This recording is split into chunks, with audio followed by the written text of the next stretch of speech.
8 hari sesudah ia kembali di Serang, ia kawin dengan anak perempuan Jayakusuma bernama Sapirah. Tidak lama kemudian, ia kawin lagi dengan seorang wanita bangsawan, yakni Siti Zainah, anak Haji Tubagus Mikhlar, yang juga seorang sentana.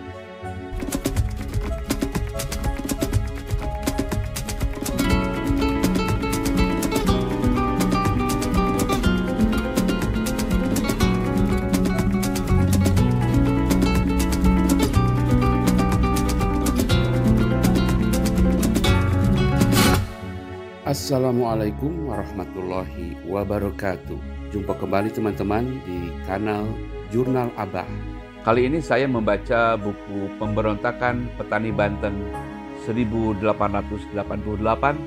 yang ditulis Profesor Dr. Sartono Kartodirjo. Buku ini saya kira buku yang paling lengkap mengupas pemberontakan yang terkenal itu. Pak Sartono mengacu kepada begitu banyak referensi yang sangat lengkap. Lalu beliau memaparkannya dalam buku setebal lebih dari 500 halaman. Saya akan membacakan bagian kecil saja dari buku ini, yaitu tentang peristiwa Sabidin. Peristiwa ini merupakan satu contoh usaha pihak aristokrasi Banten lama yang tak henti-hentinya untuk menghasut rakyat dan menghidupkan kembali kenangan mereka mengenai kesultanan. Sikap mendua banyak pembesar memungkinkan kegiatan-kegiatan itu berlangsung secara leluasa. Catatan-catatan masa itu menganggap peristiwa Sabidin sebagai satu manifestasi perasaan kaum elit Banten yang sangat mendambakan dipulihkannya kesultanan.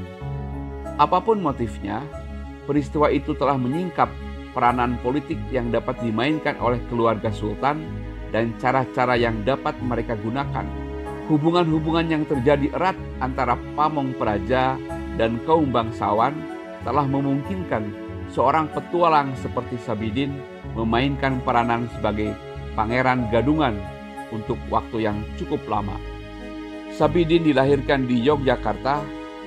Pada usia 12 tahun, ia pergi ke Surabaya dan mendapat pekerjaan di sebuah bengkel angkatan laut. Ia berturut-turut bekerja sebagai tukang gambar dan juru budi. Secara kebetulan, ia berkenalan dengan pelukis terkenal bernama Raden Saleh, yang kemudian membawanya ke Paris sebagai salah seorang pelayannya.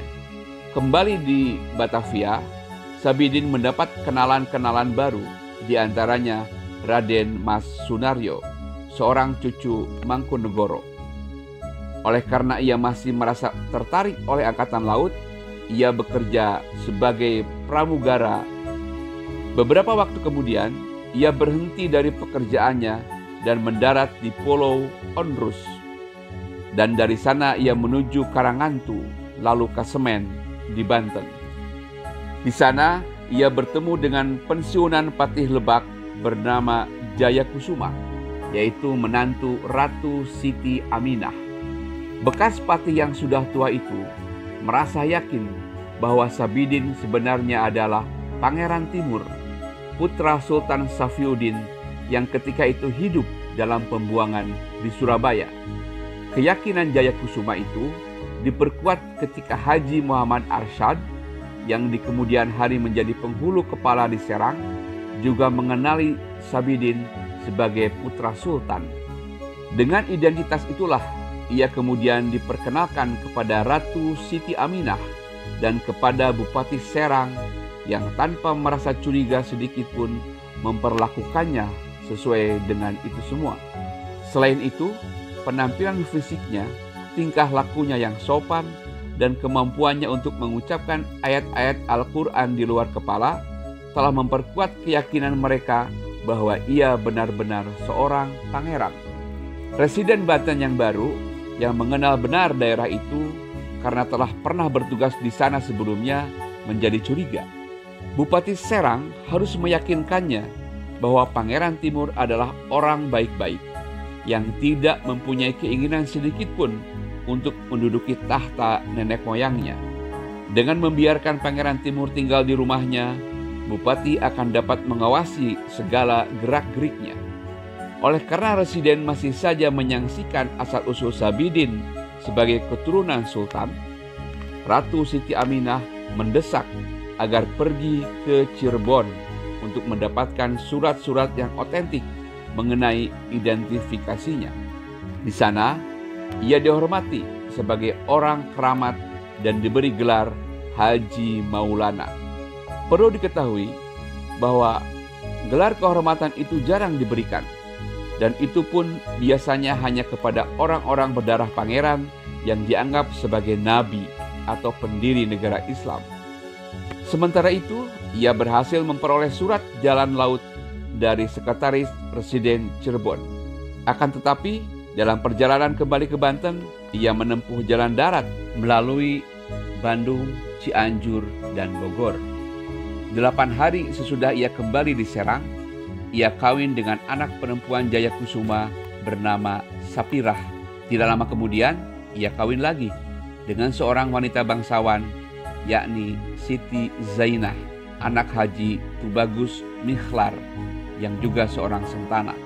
Dalam perjalanan kelilingnya, Sabidin diterima dengan ramah, mula-mula oleh Patih Lebak Jaya Praja, ipar Bupati Pandeglang, kemudian oleh Haji Iyang di Cianjur dan Haji Saripah di Bandung. Terutama di Lebak, ia mendapat sambutan yang sangat meriah oleh karena yang dibangga-banggakan oleh Patih di sana ialah bahwa ia mempunyai hubungan dengan keluarga sultan melalui perkawinannya dengan seorang ipar Ratu Hamsyah, anak Ratu Siti Aminah. Kunjungan Sabidin sangat membesarkan hatinya dan memperkokoh ikatan di kalangan kaum bangsawan. Tiap hari Jumat, rakyat berduyun-duyun untuk mendapat bagian dari air yang telah digunakan oleh Sabidin untuk mencuci kakinya sebelum salat Jumat di Masjid Lama Banten. Sesungguhnya, bagian terbesar penduduk begitu mudah percaya, sehingga mereka tidak sangsi lagi mengenai kesucian Sabidin dan bersedia memujanya sebagai orang kudus.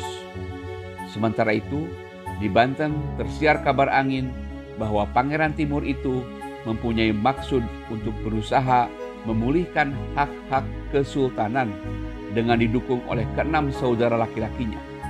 Karena menyadari bagaimana berbahayanya situasi itu, maka satu-satunya jalan bagi Sabidin adalah meninggalkan Banten secepat mungkin dan mondar-mandir antara Priangan dan Cirebon.